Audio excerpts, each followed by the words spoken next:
1996년 8월 16일 밤, 펜실베니아주의 필라델피아. 한낮에 더위가 가시고 시원한 바람이 불자 홀로 살고 있던 77살의 노인 앤소니 슈레더는 평소처럼 현관문을 열어둔 채 거실에서 늦은 시간까지 텔레비전을 시청하고 있었습니다. 그는 제2차 세계대전에 참전했던 제향 군인으로 전쟁이 끝난 뒤 고향에 돌아와서는 결혼하지 않은 채 창고 직원으로 일하다가 지금은 은퇴를 해서 평온한 노년을 보내고 있었어요. 다만 특이한 점이라면 과거에 2번이나 집에 도둑이 든 적이 있어서 한여름에 현관문을 가끔 열어둘 때면 무릎 위에다가 권총을 올려두고 텔레비전을 보는 습관이 있었다는 거였습니다. 앤소니는 그날 밤에도 누군가가 또 그의 집을 노리고 있다는 사실을 전혀 알지 못하고 있었어요. 과연 그에게는 이날 밤 어떤 끔찍한 일이 생기게 될까요? 그리고 그를 이렇게 만든 범인들은 과연 붙잡힐 수 있을까요? 알고 싶은 이야기 J. 오늘 사건은 미국에서 발생을 했지만 한국인이 범인 중에 한 사람인 그런 사건입니다. 미국 필라델피아뿐만 아니라 한국의 사건 25시에도 방영이 되면서 이 양국을 정말 떠들썩하게 만들었었던 실제 사건 이야기 들려드릴 텐데요. 이 사건 뒤에 또 다른 충격적인 사건 이야기까지 같이 묶어서 총 2가지 스토리 전해드릴 예정이니까요. 오늘 영상도 끝까지 시청해주세요. 그럼 오늘의 이야기 지금부터 시작합니다. 평화로웠던 밤, 아니 평화로울 줄 알았던 그날 밤, 앤소니의 집 건너편 어둠 속에는 이 거리의 갱단 ABZ, 일명 아시안 보이즈에 속한 불량배들이 강도질을 할 대상으로 이 노인 앤소니의 집을 지켜보고 있었습니다. 이 집은 조직원들 사이에서 노인이 혼자 살고 있어서 쉬운 범행 대상이라고 알려져 있었어요. 예전에 제가 영화 맨 인 더 다크 줄거리 요약해드린 적이 있었는데 마치 그 영화가 좀 생각이 나죠.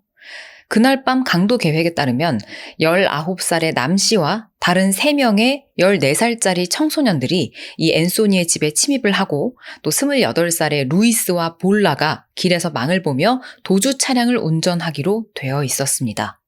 이 집 안으로 들어가는 무리 중에서 가장 나이가 많았던 남 씨는 총을 들고 앞장섰고 나머지 10대들은 그의 뒤를 따라 조심스럽게 움직이기 시작했어요. 앤소니는 현관문은 열어두고 방충망 문만 닫아둔 상태로 여전히 TV를 보고 있었는데요. 남 씨가 최대한 소리를 내지 않고 숨죽여서 앤소니의 집 계단을 올라가던 순간 집 안에 있던 앤소니는 밖에서 뭔가 이상한 소리가 나는 걸 들었습니다. 그는 즉시 본능적으로 자리에서 일어나 총을 들었고 그대로 현관문 쪽으로 다가갔어요. 곧 남 씨와 앤소니는 어둠 속에서 이 방충망 문을 사이에 두고 서로를 딱 마주하게 됐습니다. 예상치 못한 상황에 당황한 남 씨는 순간적으로 빵! 방아쇠를 당겨버렸고 그대로 총이 발사되고 말았어요. 방충망을 뚫고 나간 총알은 앤소니의 몸에 정확히 맞았고 앤소니는 픽! 하고 그 자리에서 쓰러집니다. 그러자 조직원 중 한 명이 이 바닥에 떨어진 앤소니의 총을 집어들었고요. 놀란 불량배들은 그대로 현장에서 모두 도주했습니다. 곧이어 총성을 들은 이웃이 경찰에 신고를 했어요. 앤소니의 집으로 출동한 경찰은 그가 가슴에 총을 맞았고 현장에서 사망한 채 발견됐다고 밝혔습니다. 그리고 사건이 발생한 지 얼마 지나지 않아서 경찰은 인근 범죄 조직의 정보원들을 통해 사건 관련 정보를 입수했어요. 그 결과 3명의 어린 10대들을 체포했고 곧이어 남 씨도 검거가 됐죠. 이 19살 남 씨의 경우에는 미국에서 태어난 이민 2세였습니다. 남 씨의 아버지가 미국으로 이민을 와서 섬유업체 임원을 지내고 있었기 때문에 꽤 부유한 환경에서 성장했어요. 그러나 10대에 접어들면서 남 씨는 주변의 불량배들과 어울리기 시작했고 결국 아시아계 폭력 조직인 아시안 보이즈에 들어가서 활동을 하게 됩니다. 이로 인해 그의 부모는 이 아들 때문에 오랜 시간 정말 큰 고민과 걱정을 안고 살아왔어요. 아니나 다를까 결국 이 남 씨는 노인 앤소니의 집에 침입을 하다가 그에게 총을 발사해 죽이고 마는 일을 저질렀죠. 남 씨의 보석 심사에서 법원은 그에게 거주지 제한과 법정 의무 출석 조건으로 100만 달러의 보석금을 책정했습니다. 1998년 1월 12일 이 남 씨의 아버지는 보증인으로서 아들의 거주지가 변경될 경우 이를 반드시 법원에 통지하겠다는 조건에 동의했어요. 그는 곧바로 이 보석금에 대한 보증금 10만 달러를 현금으로 지불했고 그 결과 남 씨는 구치소에서 풀려났습니다. 그러니까 아버지의 돈 덕분에 일단 판결을 받기 전까지는 이 구속 상태에서 벗어나 있을 수 있게 된 거죠. 물론 이 보석을 받아서 풀려난다고 해도 재판에는 성실하게 임해야 됩니다. 당연히 아시겠지만 무죄로 풀려났다거나 석방이 된다거나 하는 건 아니죠. 당시 남 씨는 1급 살인 혐의로 재판을 앞두고 있었고 유죄가 인정될 경우 종신형 또는 사형까지 선고될 수 있는 상황이었는데요. 그러자 이 남 씨와 그의 부모는 정말 무모한 선택을 합니다. 한국으로 도주하기로 한 거예요. 본 재판 전에 열리는 예비 신문이 시작되기도 전에 남 씨는 친할머니가 살고 있는 한국으로 그냥 출국해버립니다. 이 과정에서 그는 미국 국적을 포기했고요. 그의 부모 또한 미국에서의 이민 생활을 정리하고 그냥 한국으로 돌아갔어요. 결국 2달 뒤에 열린 예비 신문에 남 씨는 출두하지 않았고 법원은 그의 보석 허가를 철회합니다. 한편 함께 범죄에 가담했었던 그 14세 공범 3명 있었죠. 걔네들은 검찰과의 합의를 통해 이 3급 살인과 과실치사 혐의에 대해서 유죄를 인정합니다. 또 이들은 추후 남 씨가 검거돼서 재판을 받게 될 경우 법정에서 그에 대한 증언을 하기로 동의했어요. 하지만 이거는 남 씨가 붙잡혀서 미국으로 다시 왔을 때의 얘기잖아요. 과연 그는 체포가 될까요? 그의 운명은 어떻게 될까요? 이 보석이 철회된 지 한 달 후인 1998년 4월, 법원은 남 씨의 아버지에게 보석금과 관련한 법률을 위반했다며 이미 납부한 보증금 10만 달러를 몰수하고 나머지 보석금 90만 달러와 소송 비용을 지불하라고 판결합니다.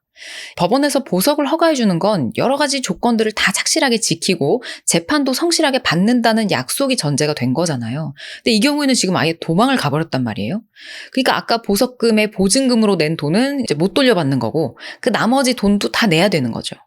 그러자 이 남 씨의 아버지는 이 보석금에 대한 채무 면제를 받기 위한 목적으로 개인 파산을 신청해버렸어요. 근데 이런 경우에도 파산 신청이 인정이 될까요? 요 재판에 대한 결론 제가 짧게 정리를 해드리고 그 후에는 이제 한국으로 도망쳐버린 남 씨를 쫓는 이야기가 이어집니다. 쭉 이어서 들어주세요. 자, 우선 미국 법원은 남 씨의 아버지 보석금 채무에 대해서 개인 파산 절차를 통해 면제될 수가 없다고 판결을 내렸습니다. 그렇죠. 사실 보석금 낼 거 안 내려고 그러는데 개인 파산 다 시켜주면 개나 소나 다 그렇게 하려고 하겠죠. 그런데 문제가 있어요. 이거 지금 미국 법원의 결정이잖아요. 남 씨의 부모는 이미 한국으로 귀국을 한 상태였기 때문에 채무 이행을 따를 이유가 없었습니다. 미국 정부 역시 한국 국적의 남 씨한테 이 채무를 강제할 방법이 없었고요.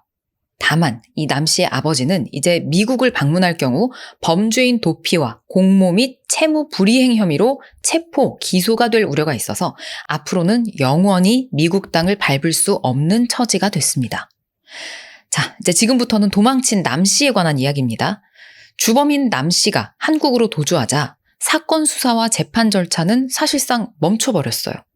이에 수사에 참여하고 있었던 FBI는 남 씨를 체포해서 미국으로 송환할 방법을 찾아 나가기 시작합니다. 마침 이 FBI 직원 중에 한국계인 사람이 있었어요. 이분이 이제 이 씨였는데요.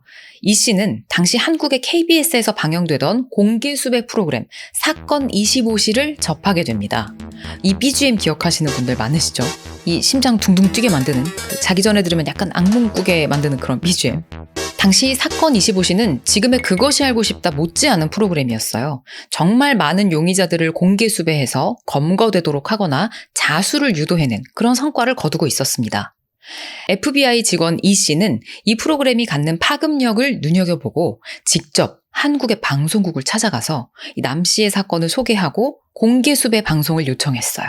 그 결과 1999년 3월 남 씨의 사건이 전파를 타고 전국에 방영이 됩니다. 그리고 놀랍게도 방송이 나간 지 얼마 지나지 않아서 경주의 한 호텔 직원으로부터 남 씨를 목격했다는 신빙성 있는 제보가 접수됐어요. 경찰은 이 제보를 바탕으로 방송이 나간 지 불과 4시간 만에 경북 경주시에 위치한 한 도자기 공장에서 숨어 지내던 남 씨를 검거합니다. 칠순 노인을 살해한 혐의로 FBI의 추적을 받아온 한국계 미국인이 KBS 사건 25시에 공개 수배된 지 4시간 만에 경찰에 붙잡혔습니다. 어떻게 말해? 놀랐어요. 나 생각, 나 한국에 오면. 체포된 남 씨는 한국에 입국한 후 친척 집을 옮겨 다니며 숨어 지내다가 경주시에 위치한 도자기 공장에서 가명 유택석이란 이름을 쓰며 신분을 숨기고 일해왔다고 진술했습니다. 그는 사람들의 눈에 띄지 않기 위해서 식당, 도자기 공장 같은 곳에서 일을 하거나 일용직 노동자로 생활하며 조용히 숨어 지냈다고 해요. 하지만 방송에 떡하니 자기 얼굴이 나온 것을 보고 더 이상 도피가 어렵다고 판단해 자수를 할 생각이었는데 경찰이 먼저 체포한 것이라며 체념한 듯 자신의 심경을 밝혔습니다.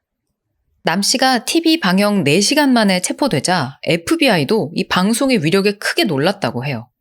미국에 있던 앤소니의 가족들은 남 씨가 하루빨리 미국으로 소환돼서 재판을 받고 억울하게 숨진 앤소니의 한이 풀릴 수 있기를 기대했습니다. 미국 정부는 1998년 6월에 한미 정부 간에 체결된 범죄인 인도 협약을 근거로 남 씨를 미국으로 송환할 것을 요청했어요. 그러나 이 협약은 체결만 됐을 뿐 아직 양국 국회의 비준을 받지 못한 상태였기 때문에 법적으로 효력이 발생하지는 않는 상태였습니다. 그래서 한국 정부는 남 씨를 미국으로 인도할 법적 근거를 갖지 못한 상황이었죠. 더욱이 남 씨는 체포 당시 이미 한국 국적을 취득한 상태였기 때문에 불법 체류자도 아니었고요. 때문에 미국으로 강제 추방하는 것도 불가능했어요. 결국 남 씨를 체포하거나 계속 구금할 법적 근거가 없었던 한국 경찰은 그를 검거한 지 하루도 채 지나지 않아서 그냥 풀어줄 수밖에 없었습니다. 그리고 남 씨는 석방되자마자 곧바로 다시 도주해서 자취를 감춰버렸어요. 자, 과연 미꾸라지 같은 남 씨를 경찰은 다시 찾아낼 수가 있을까요? 이 사태를 계기로 두 정부는 범죄인 인도 문제의 심각성을 인식하고 이 조약의 발효를 서두르기 시작합니다. 그 결과 같은 해 말인 1999년 12월 20일 이 조약이 공식적으로 발효됐어요. 이제는 남 씨가 미국으로 불려갈 공식적이고 실질적인 근거가 다 갖춰진 셈이에요. 이 범죄인 인도 절차에 따라 미국 사법당국은 한국 외교부를 통해 남 씨에 대한 범죄인 인도를 정식으로 요청합니다. 그러나 예전에 그 방송을 통해서 공개 수배됐을 때는 단 4시간 만에 체포됐던 것과는 다르게 이번엔 그의 행방이 완전히 묘연해졌어요. 한번 잡혔었기 때문에 더 꽁꽁 숨어버린 것 같죠. 남 씨는 그렇게 다시 그림자처럼 사라져버렸고 이후 거의 10년에 가까운 기간 동안 그의 모습은 어디에서도 찾아볼 수가 없었습니다. 그러던 2008년 3월 경찰은 남 씨로 보이는 남자가 경기도 광주시에 소재한 소규모 사립학원에서 영어 강사로 일하고 있다는 첩보를 입수하게 됐어요. 드디어 그를 잡을 수 있게 되는 걸까요? 경찰은 제공받은 정보를 토대로 해당 남자를 미행합니다. 그리고 그가 버린 맥주병에서 채취한 지문과 그의 몸에 있는 문신을 통해서 남 씨의 신원을 확인하는데 성공했어요. 남 씨의 성인 남, NAM, 그리고 그의 필라델피아 10대 시절 별명인 솔리드, SOLID가 새겨진 그런 문신이었죠. 미국에서 10대 불량배로 사람을 죽였던 그가 한국에 와서는 신분을 감쪽같이 숨기고 결혼한 영어 교사이자 아버지로 살고 있었던 겁니다. 드디어 경찰은 남 씨를 체포해 서울구치소에 구금했어요. 조사 과정에서 놀라운 사실들이 밝혀지는데요. 남 씨는 도피 중에 아내를 만나고 아이도 낳고 살고 있었어요. 이런 도망자도 가족을 꾸릴 수 있었다는 게 너무 놀랍죠. 그는 신분이 발각될까 두려워서 아내하고 결혼식도 올리지 못한 채로 살고 있었습니다. 자녀도 3명이나 낳았는데 혼인신고를 할 수가 없어서 이 아이들을 아내의 호적에 올려 생활해 왔다고 해요. 자식들의 성도 그래서 자기 성이 아니고 아내의 성을 따르게 했고요.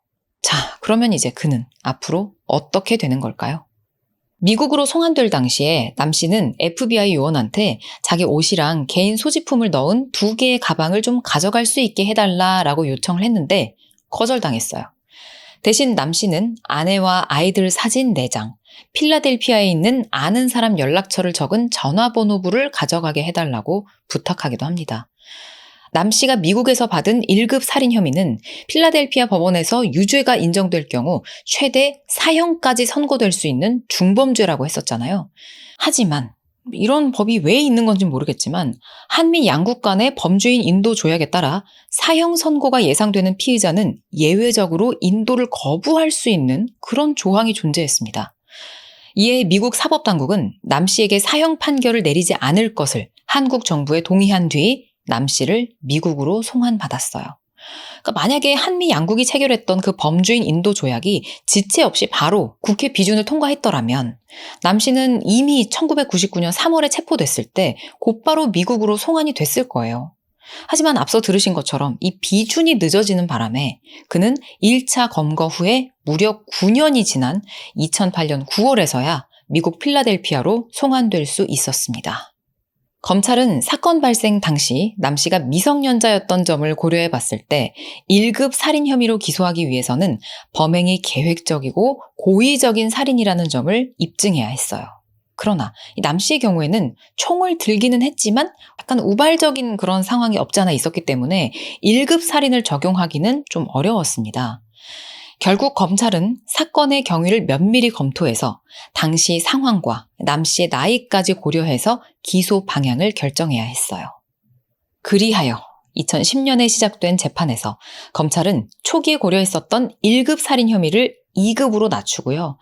강도 모의 및 총기 소지 혐의를 추가 기소합니다. 검찰은 피해자인 앤소니가 참전용사로 국가에 헌신했고 이후에는 평생 창고에서 성실하게 일하면서 그 누구에게도 해를 끼친 적 없는 모범 시민이었다는 점을 강조했어요. 조용히 은퇴 후의 삶을 즐기던 노년의 앤소니를 잔혹하게 살해했다며 남 씨의 범행을 강하게 비난했죠.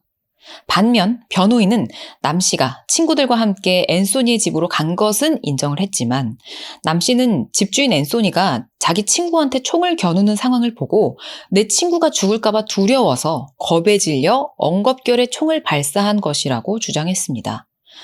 남 씨는 당시 10대 청소년으로 총을 든 집주인을 보고 극도의 공황 상태에 빠졌다는 점을 강조하고 나섰죠. 그는 앤소니를 살해할 의도가 없었으며 실수로 총을 쏜 것이니 혐의를 3급 살인죄로 조정해달라고 요청을 합니다. 이 변호인은 또 앤소니가 혼자 사는 노인이라는 점을 이용해 범행을 계획하고 남 씨에게 총을 쥐어준 성인 조직원의 역할이 더 결정적이었다라고 피력을 했어요. 그 조직원은 앤소니 사건 다음 날 다른 집에 침입해서 막 일가족을 폭행하고 강도를 저질러서 그 당시에도 이미 복역 중이었으며 이 사건의 책임은 상당 부분 그 조직원한테 있는 것이라고 주장했습니다. 검찰의 증인으로 나선 증인들은 다른 이야기를 들려줬어요. 아까 사건 당시 14살이었던 그 세 사람 기억하시죠? 얄궂게도 살인법정에서 한때 함께 어울리던 친구를 14년 만에 만난 이들은 증언대에 서서 그 노인 앤소니는 총을 겨누지 않았고 남 씨가 그냥 앤소니를 보자마자 그한테 총을 쐈다면서 남 씨에게 불리한 증언을 합니다. 이 재판 결과를 말씀드린 후에 이 이야기를 마무리 짓고 나서는 또 다른 충격적인 사건 이야기가 이어집니다. 오늘 이야기도 끝까지 들어주세요. 심리가 끝나고 배심원들은 남 씨의 혐의 인정과 증인들의 진술을 바탕으로 그에게 내려진 모든 혐의에 대해 유죄 판결을 내렸어요. 이에 판사는 2급 살인에 대해 가석방 없는 종신형을, 그리고 다른 기타 혐의에 대해서는 25년형을 추가로 선고했습니다. 키 185cm의 마른 체격, 검정 양복에 뿔테 안경을 낀 32살의 데이비드 남 씨는 배심원단이 2급 살인죄 유죄 판결을 내렸을 때 아무런 표정도 보이지 않았어요. 남 씨는 최후 진술에서 자신이 저지른 일은 결코 용서받을 수 없지만 당시 자신은 10대 청소년이었다라면서 선처를 호소했는데요. 하지만 그의 범죄는 용서받지 못했고 남 씨는 철부지 시절에 저지른 씻지 못할 범죄로 12년간 이름도 없이 도망자의 삶을 살아야 했죠. 그 기간 동안 결혼식도 올리지 못하고 태어난 자식들은 자신의 호적에도 올리지 못했고요. 체포된 이후 남 씨는 한국에서 수용 생활을 할 수 있도록 미국으로 송환하지 말아달라고 애원했지만 결국 죽기 전에는 다시는 미국 교도소 밖으로 나올 수도 한국 가족들에게 돌아갈 수도 없게 됐습니다. 오늘 첫 번째 사건 이야기는 여기까지입니다. 이 앞서 전해드렸던 사건은 19살의 남씨가 총을 쏴서 한 명의 노인을 살해한 그런 사건이었죠. 근데 찾아보니까 이 사건이랑 범인의 나이도 비슷하고 총기를 사용했다는 점도 비슷하지만 훨씬 더 지독하고 스케일이 엄청나게 큰 그런 끔찍한 사건이 하나 있더라고요. 이 사건은 일본 도쿄 시부야로 갑니다. 1965년 7월 29일 도쿄 시부야에서 약 50km 떨어진 가나가와현 코자군 자마초. 이곳을 관할하는 야마토 경찰서로 다급한 신고 전화가 걸려옵니다. 한 소년이 산에서 공기총을 쏘고 있다라는 내용이었어요. 근데 그냥 언뜻 들으면 뭔가 장난 같죠? 그냥 소년이 뭐 공기총 쏘면서 산에서 놀고 있는 거 아닌가 싶잖아요. 하지만 이 사건은 일본 시부야구에서 벌어진 전대미문의 총격전으로 길이길이 남아 있습니다. 사실 경찰 역시 처음에는 뭐 별일 아니겠거니 생각을 하고 산으로 출동을 했어요. 정말로 한 소년이 공기총을 막 쏴대고 있는 거예요. 경찰은 소년을 불러 세웁니다. 그러자 갑자기 이 소년은 공기총을 경찰한테 겨누고 막 쏘기 시작했어요. 그리고는 총을 맞고 쓰러진 경찰관을 개머리판으로 수차례 내리쳐서 살해해버립니다. 여기서부터는 이제 사건이 걷잡을 수 없이 굉장히 심각해지는데요. 그는 사망한 경찰관의 권총과 제복을 강탈했어요. 근데 여기서 진짜 소름 돋는 건 나중에 밝혀진 건데 경찰에 신고 전화를 건 사람이 바로 이 공기총을 쏜 소년 본인이라는 점입니다. 경찰을 유인해서 죽이고 그 경찰이 가진 권총을 탈취하려는 목적이었대요. 그냥 순수하게 공기총 쏘고 놀던 그런 소년이 아니었던 거죠. 산으로 출동했던 경찰관이 돌아오지 않자 이상하게 여긴 경찰서에서는 상황을 파악하기 위해서 경찰관 2명을 현장으로 더 보냅니다. 소년은 이 경찰관들한테도 권총을 발사해서 부상을 입히고는 날쌔게 도망쳐버렸어요. 그렇게 미친 듯이 도망을 치던 소년은 지나가던 차를 하나 세우고 본인을 경찰관이라고 소개하면서 파출소에다 좀 태워다 주실래요? 라고 부탁을 합니다. 기억하시죠? 지금 이놈이 이미 경찰관 제복을 입고 있었잖아요. 그래서 운전자는 그냥 별 의심을 하지 않고 그를 태워서 파출소 인근으로 향합니다. 하지만 파출소에 가까워지자 놈은 곧 본색을 드러내 운전자를 권총으로 위협했어요. 경찰들이 뛰쳐나왔지만 이놈이 총을 들고 운전자를 인질로 잡고는 위협을 해대는 바람에 대응을 잘 하기가 쉽지 않았죠. 그러던 중 이 난리통을 발견하고는 지나가던 또 다른 차가 이게 무슨 일인가 싶어서 길가에 차를 잠깐 세우는데 소년은 이 틈을 타서 이번에는 요 정차한 차량에 잽싸게 올라타서 또 위협을 해가지고 차를 출발시킵니다. 그렇게 도쿄 방면으로 운전자를 위협해서 차를 몰아가던 중 놈은 라디오 방송을 통해 가나가와현 경찰이 도쿄 방면 검문 검색을 강화한다는 뉴스를 접했어요. 근데 이런 건 뉴스로 나가면 안 되는 거 아닌가요? 어쨌든 놈은 검문을 피하기 위해서 차를 다른 방향으로 돌리게 했고 또 다른 차를 찾아서 또 갈아타고는 이번에도 역시나 운전자를 총으로 위협해서 이동을 합니다. 차는 코가네이시라는 곳에 도착을 하는데 이 코가네이 공원에서 소년이 3번째로 강탈한 차가 발견됨에 따라 경찰 300명이 이 공원을 포위했어요. 자, 이제 이놈은 잡히는 걸까요? 하지만 이 미꾸라지 같은 놈은 이미 또 코가네이 공원에 놀러온 사람들이 탄 차에 올라타서 운전자를 총으로 위협해 공원을 탈출해버렸습니다. 그리고 이번에는 자신이 공기총을 구매했었던 시부야에 있는 한 총기상으로 향했어요. 경찰들은 지금 아직도 소년이 코가네이 공원에 있는 줄 알고 거기에만 다 몰려서 수색을 하고 있었는데요. 이 때문에 본의 아니게 또 이 시부야 경찰역에는 공백이 생겨버리고 맙니다. 결국 소년은 시부야 총포상에 도착을 했고 차에서 내려서 총포상에 들어가려고 할 때 그에게 붙잡혀 있었던 인질 2명이 재빠르게 탈출을 해서 신고를 했어요. 이 소식을 들은 경찰들은 총포상을 또 포위합니다. 이때 이 소년범 단 1명과 대치하던 경찰 병력을 보면 장갑차 10대, 헬기 2대, 경찰관 580여 명이었다고 해요. 이 스케일 어떻게 할 거야? 소년은 총포상에 난입해 직원 3명을 인질로 잡고 경찰과 총격전을 벌입니다. 이곳이 시부야 번화가 역 근처였고 또 당시에 퇴근 시간까지 겹쳐서 엄청난 구경 인파가 수천 명 가까이 몰려들었대요. 소년은 무려 7,000명이나 되는 경찰관과 구경꾼, 기자들에게 공기총탄 110여 발을 쏴대기 시작합니다. 이게 미칠 노릇인 건 총성을 듣고 사람들이 도망을 가야 될 거 아니에요. 근데 피하기는커녕 오히려 구경꾼들이 더 몰려드는 바람에 피해 규모가 더욱더 커졌다고 합니다. 여러분, 이런 무슨 이상한 소리 들리면 도망가세요. 구경 가지 말고. 결국 경찰관을 비롯한 구경꾼과 기자 등 16명이 부상을 입었어요. 경찰은 소년을 진압하기 위해 총포상에 최루탄을 발사합니다. 최루가스에 견디지 못한 소년은 여자 점원 2명을 인질로 방패 삼아 드디어 가게 밖으로 나오는데요.